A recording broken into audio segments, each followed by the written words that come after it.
Hi everyone, Hülya here with Elevated Classics. Today on our channel, we have Sophie Maisant of Busty Perfumes as our guest. Welcome, Sophie. Thank you, Julia. I'm delighted to be here today with you and to talk about fragrances.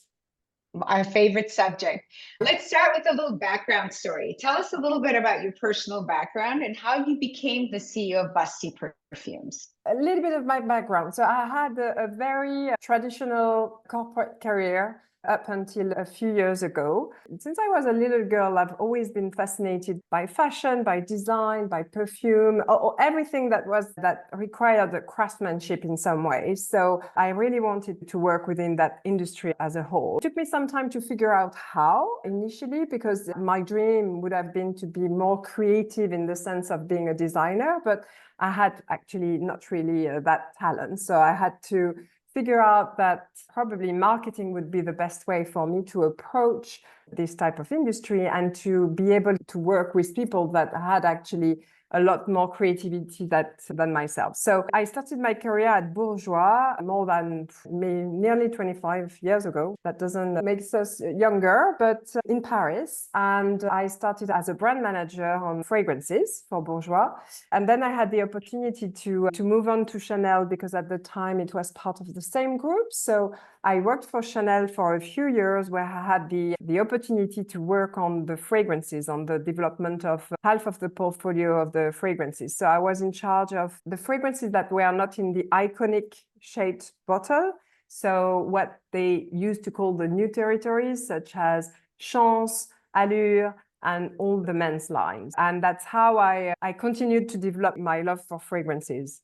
After a few years, I moved on from Paris to London, where I've lived for 18 years. And I actually navigated through the industry. I worked a little bit in the diamond industry for De Beers, and then went back to cosmetics because I was missing the sensoriality you get with perfume, skincare, makeup. I'm very sensorial as a person. So I went back to cosmetics and worked for Sado.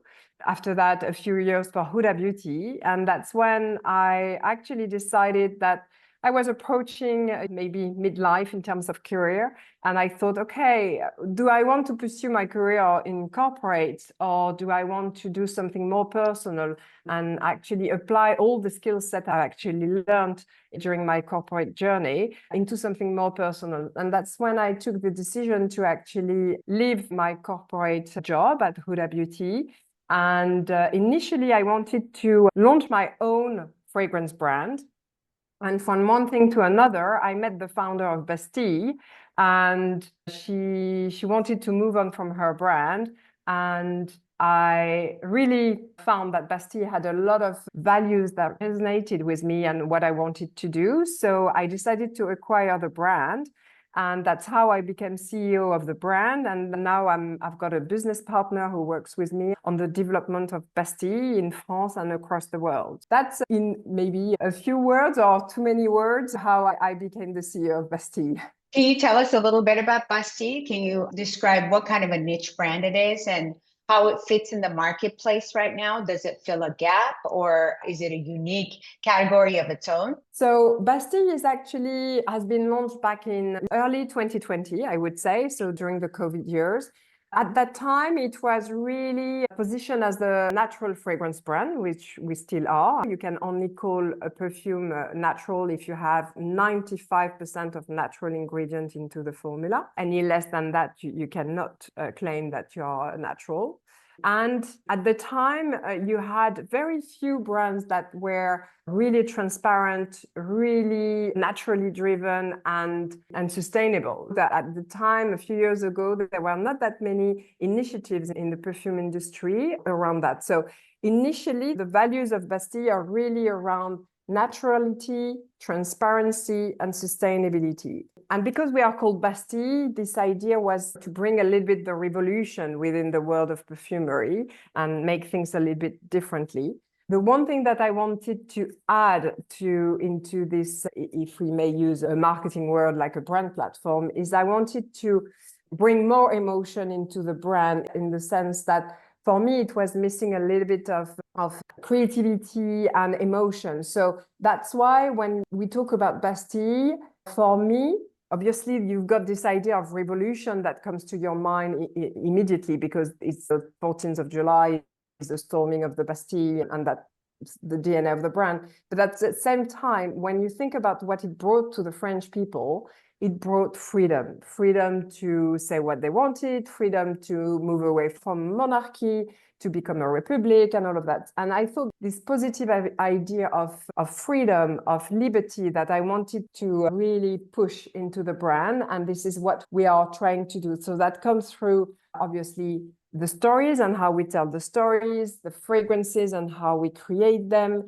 the names as well, but also the emotion that you may get and the freedom you have to interpret how you feel when you wear our fragrances. So for me, it has a lot of different facets on how you approach freedom. That's really inspiring. And I do believe that there is a soul to your products. I got to experience your discovery set, and I actually purchased the smaller ones. I love these small sizes. These are probably my favorite.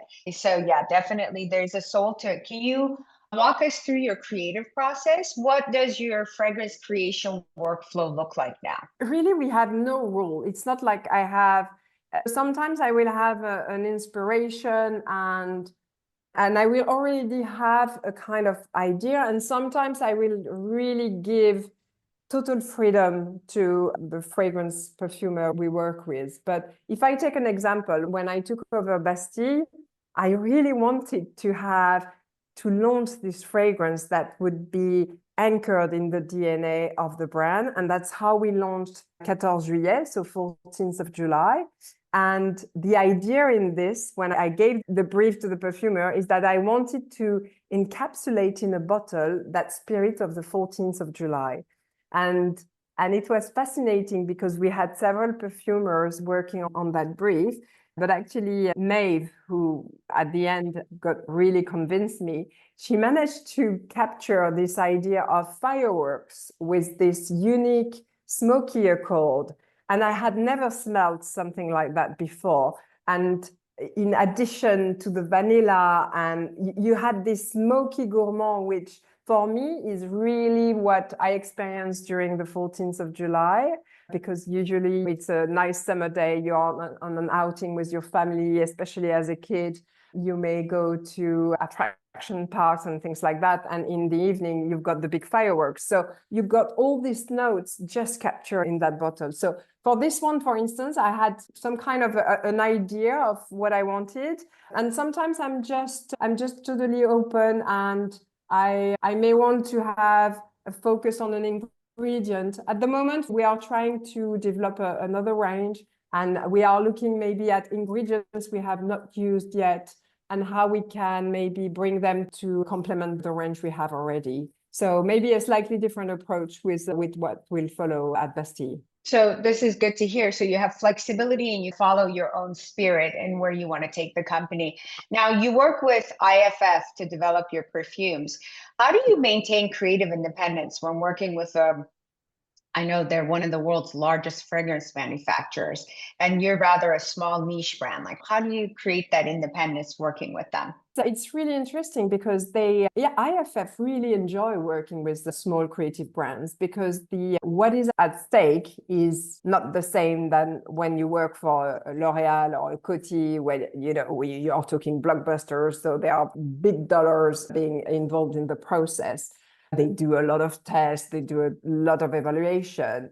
When we come with a total creative independence, as you say, and for a lot of perfumers, working on brands like Bastille is actually almost like a recreation, because they can fully express what they want to express. They can test new ideas, they can work with new ingredients, they can be probably bolder in their choices than what they would do for a corporate brief, where you need to ensure that you will sell millions and millions of bottles. So that doesn't mean we don't want to sell millions of bottles, but what I mean is that the creative process is really different. We don't do tests, I really go with my gut when I evaluate the fragrance. I see how I feel when I wear them. I also listen to the feedback that people will tell me when they smell something unusual on me. They are just like, oh, I've never smelled that. What is it? Blah, blah, blah. So it's not at all an analytical process. And sometimes you will go very quickly on the development of fragrance. And sometimes it will take a lot more time because you're trying to achieve something which is quite different, unusual, but sometimes you just have le coup de foudre from day one. It's the one, and a little bit like 14th of July, which was quite quickly actually finalized when we decided to go for it. That's amazing. I did smell the 14th of July, and I've never experienced a firecracker note before, but that vanilla really brings it in, and it is a very wearable perfume, actually. Surprisingly, you would think, oh, I'm not sure I want to smell Yeah. like fireworks. Actually, the magic, and this is what I love about perfume, is that the magic of it, also the expertise of the perfumers you work with, that actually manage to capture things so that it's wearable. And this is what I love about it. The creation process is infinite. Yeah. You publish your full ingredients. You're very transparent about that. And you use natural ingredients, and that's become a part of your brand story. But on the other side, some critics argue that clean fragrance, it's an empty category since clean isn't regulated, and natural doesn't always mean it's safer or that I'm not going to be allergic to it or it's better. How do you respond to that? Yeah, I totally hear you on the clean. There is no clean standard. Now, the good thing in Europe is that we have a regulation which is actually quite developed in comparison to the US, although in the US you are catching up a lot with the new MOCRA and all of that. My view is that on fragrances, if you look at cosmetics, fragrances, if you look at the INCI list, the only part of the INCI list that remain a mystery is that word fragrance that can contain up to dozens of ingredients. And my view is that if there is no worry, why would you hide away from disclosing your full list of ingredients? And in our case, we have no issue because we know what we are using. We are picking up each ingredient and making sure that we stay away from any controversial ingredients. Now, the challenge is that with natural ingredient comes allergens. Totally.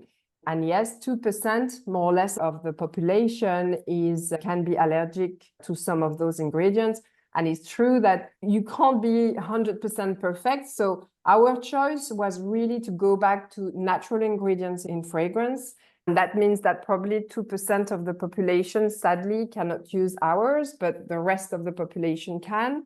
So it's a choice after all. But I think the question I would ask to others is, why are you not disclosing your ingredients? If there is no issue, why wouldn't you do it? So that's my view on things. So in a way, I don't really care about what the others are doing. I really want to do what I think is right for the consumer. And I think that today in 2025, when you buy a product that you're going to breathe in and put on your skin and on your clothes, you want to know what's in it. So that's how simple it is for me. Yeah, I agree. It is simple and complicated all at the same time. Definitely not cheaper. Natural ingredients are a little bit more expensive. Not cheaper. We have formula that are extremely expensive. We probably are, and given actually and again, that's a choice we've made with our product, is to put more in the formula than probably in the rest of the packaging. So we have a very minimalist bottle, minimalist cap, but that's also the way we want the aesthetic of the brand to be. And we put a lot of money in the juices, because when you do natural perfumes, yes, it costs more than when you do synthetics, although some synthetics can cost fortune as well, but it's a question of balance. So we have kept some synthetics in our formula because they are necessary for the longevity, for that. They bring something to a natural composition. So again, I'm not saying that synthetics are bad. I'm saying that some synthetics are better than others. And that's why we like to pick what ingredients we use in our formulas. And is that how you're able to keep your prices relatively normal? Because a lot of companies that make their perfumes with natural ingredients, whatever, charge double what you guys charge. And your strategy seems like you try to stay under 100 euros for 50. Yeah. And do you do that pricing, like you said, it's a negotiation. You put it into the juice and not the packaging? Yeah, so it's a challenge that we have at every level of the supply chain and the development.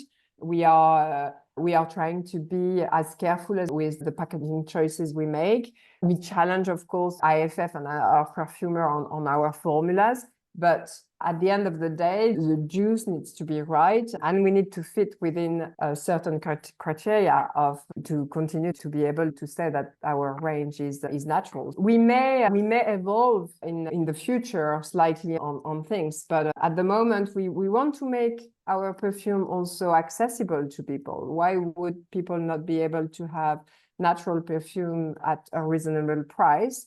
I'm conscious that a lot of brands are raising the bar in terms of pricing. Sometimes I'm just like, if people are happy to pay that amount, good for them, but they could benefit from very qualitative perfume that are sometimes even actually more expensive in the juice and that are more affordable. It's really about the positioning we have chosen.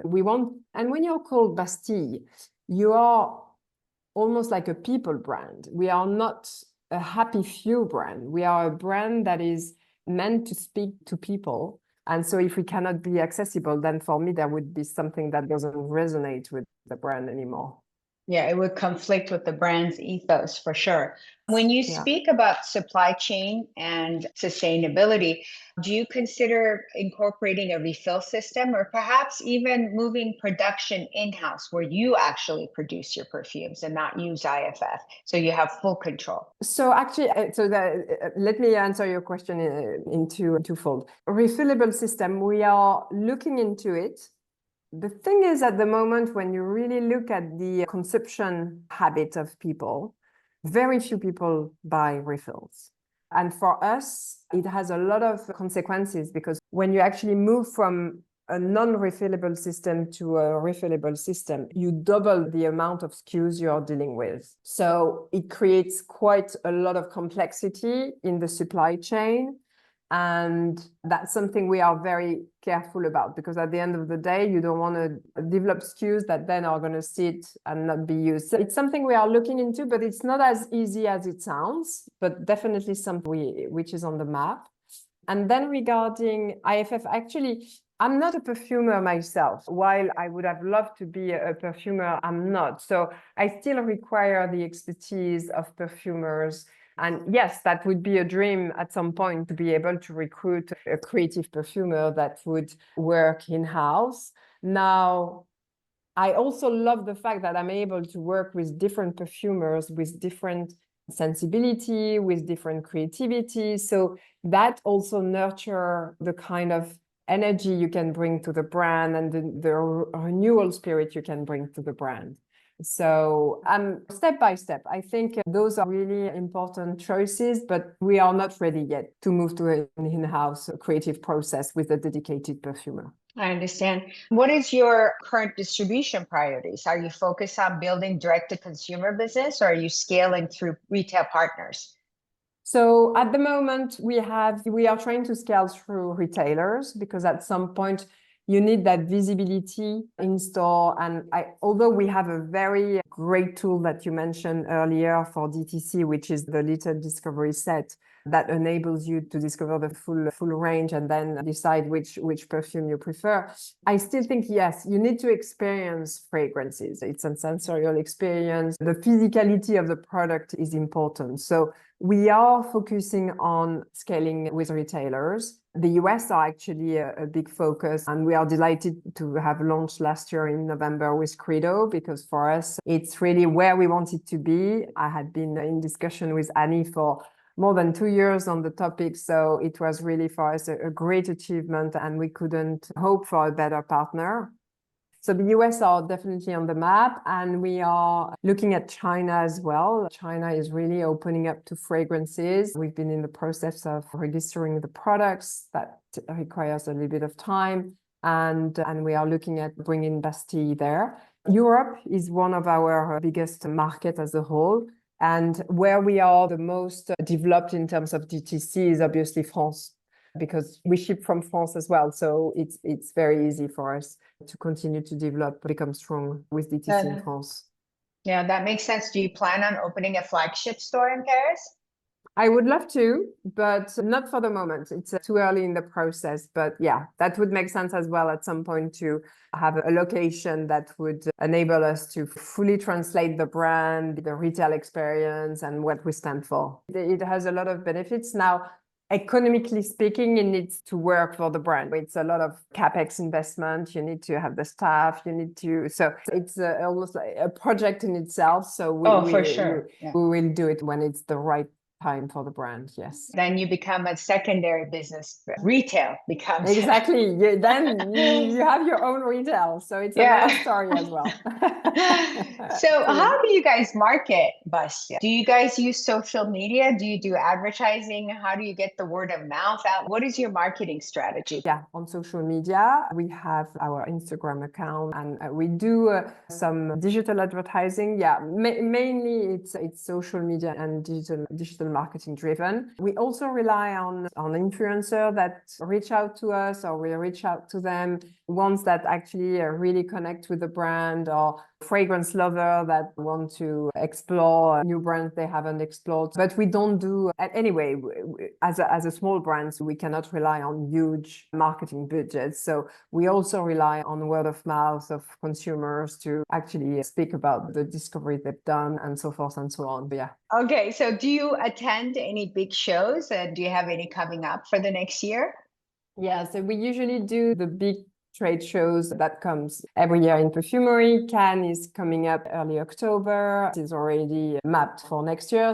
We try to select also the shows we go to because it takes a lot of energy, a lot of investments, but we feel that it's super important that we meet our customers once or twice a year. We also visit them when we can. Last year, we went to Asia where we have several partners already. And I went to the US before the launch at Credo. So yeah, we try to really connect with our retailers and our consumers as well. But we could do even more in terms of branded events and in-store events. It's just a matter of juggling all the priorities. What is your vision for Busty? Do you want to remain independent, or are you open to getting outside investment, or are you looking to be acquired? What are your long-term plans? I think that I would love for Bastille to grow and to develop. And in the world of today, given the fierce competition and the number of brands that launch every year, it requires a lot of investments. As much as I would love to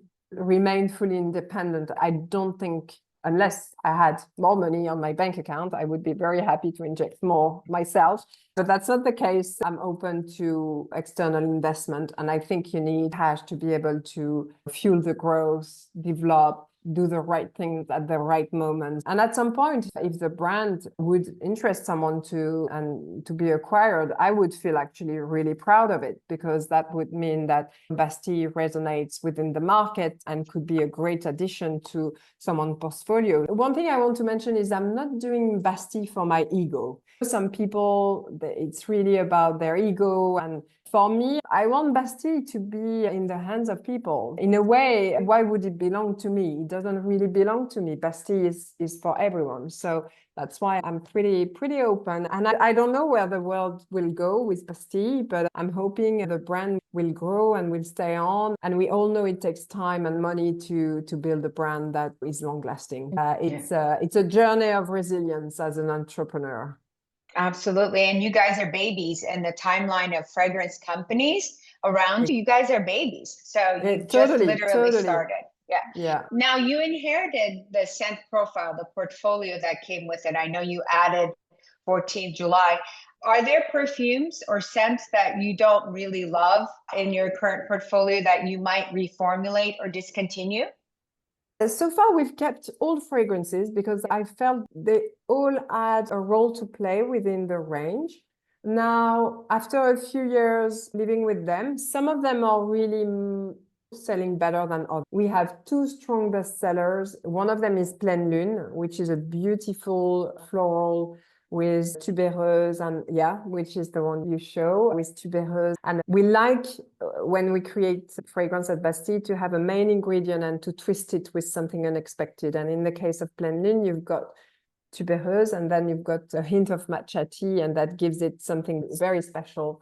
It's a great fragrance, which was co-created by Anne Flippo and Paul Guerlain. So this is one that performs really well and across the globe, but particularly in Asia. And I guess that's the connection with the matcha tea. Then the second one is Un, deux, trois soleil, which is personally one of my favorite. I love almond, and as a child, I don't know if you have the same in the US, but when I was a child, and a lot of old previous pupils would say that as well, is we used to have a glue called Cleopatra, which was a white glue at school when you're at nursery. And it has this smell of bitter almond and a little bit of Play-Doh as well. And for me, that triggers that memory of my childhood, of vanilla, that glue I used to smell at school, but also memories of my grandmother cooking a vanilla cake, and I would happen to be in the kitchen when she opens the oven and take that cake out of the oven. For me, it brings a lot of happy memories, and I think that's probably something you may experience or not. It may bring another memory to you. So those two are actually super strong. And we have others that performs differently according to geography. So another one has very interesting results, but is a hit in the UK. It's a hit in the UK. One journalist at some point wrote about that fragrance that it was like French woman being bottled, like the French woman spirit being in a bottle. And I was like, oh, that's interesting. I would never have thought that about Rayon Vert. And so it's a hit, I guess, in the UK for UK women willing to smell like a French woman. That's right. Glamour, a little glamour. Nobody hates glamour. That's wonderful. So sometimes it's all about marketing and having the right. So anyway, moving forward, we may edit a little bit the original range, and in order also to introduce new fragrances in the range. Yes. I'm not sure yet which ones, but not Pleine Lune and Un, deux, trois soleil. Yeah, sure. Right. Those are your popular ones. They're the core. Who is your ideal customer? Like, who are you profiling when you're making new products and doing your marketing? We try to be non-gender, because when I create fragrances, I don't have a woman or a man in mind, to be honest.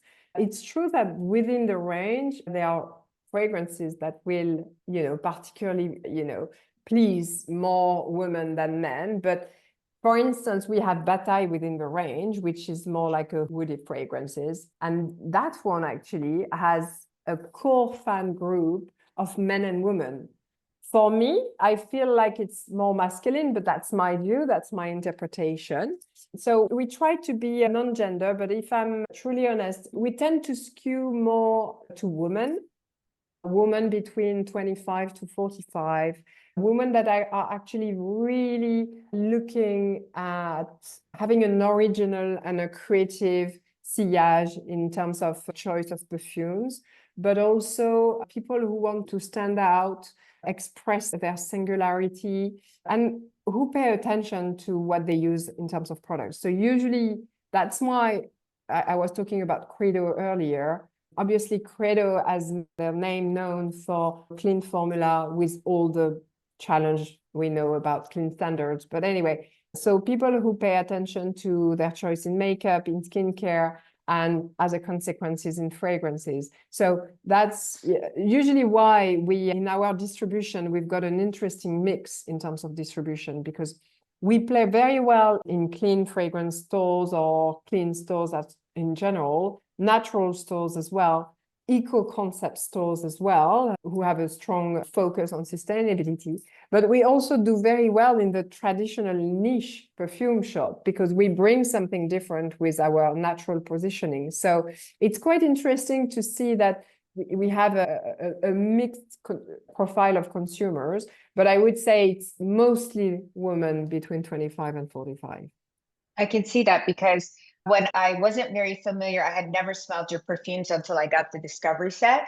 And when you say natural ingredients, my idea was that it was going to smell like essential oil, like a health food store where you go to, that specific smell of rosemary and like those natural ingredients. But actually, they're very opulent and very sophisticated fragrances. Yeah.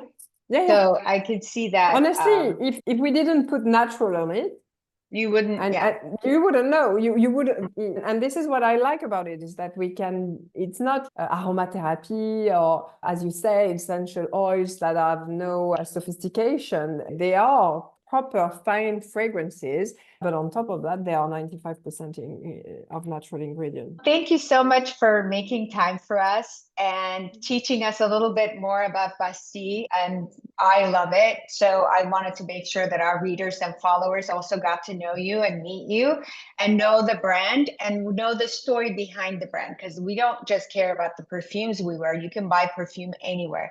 We care about the people behind the brand and the companies that support. So thank you so much. And if there's anything you'd like to add, we'd love to hear it.